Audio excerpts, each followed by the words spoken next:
Comme l'a rapporté Le Parisien, César Mavakala a été mis en examen ce mercredi pour extorsion en bande organisée et laissé libre.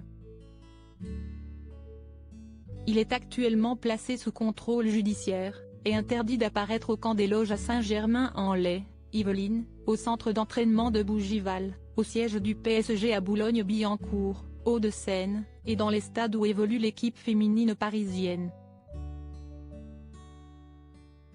Il ne peut pas quitter la France. Il doit également verser 15 000 € de cautionnement, une somme échelonnée sur plusieurs mois. Il a surtout l'interdiction de se livrer à une activité de type conseiller sportif, et a fortiori d'âge sportif. Il lui est reproché d'avoir, au cours de la saison 2021-2022 du PSG féminin, obtenu, sous la contrainte et par le biais de menaces, l'éviction de l'entraîneur Didier Olé-Nicole puis la signature d'un nouveau contrat de 3 ans pour l'attaquante vedette du club Marie-Antoinette Katoto, avec à la clé un salaire record de 600 000 € bruts annuels, dont il était le conseiller officieux. Il aurait mené, de concert avec Aminata Diallo, une vaste opération de déstabilisation du club parisien afin de faire évoluer à sa guise l'organigramme de la section féminine. Une affaire dans l'affaire. Une sorte d'affaire dans l'affaire, liée à l'agression dont Kéra Amraoui a été victime le 4 novembre 2021 à Chatou, Yvelines, rapportent nos confrères.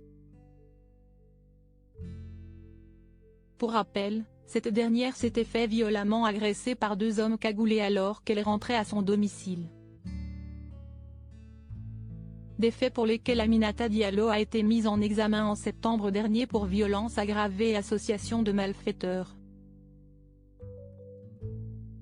Elle est soupçonnée par la justice d'avoir commandité l'agression de sa coéquipière dans un contexte de rivalité sportive qui aurait viré à l'obsession. À noter que 5 hommes, qui sont soupçonnés d'avoir été présents sur les lieux de l'agression, ont eux aussi, et de la même façon, été mis en examen. Pour en revenir à César Mavakala, son avocat Jonas Haddad, joint mercredi soir par téléphone par le quotidien régional, a tenu à préciser que son client se réserve le droit de contester sa mise en examen.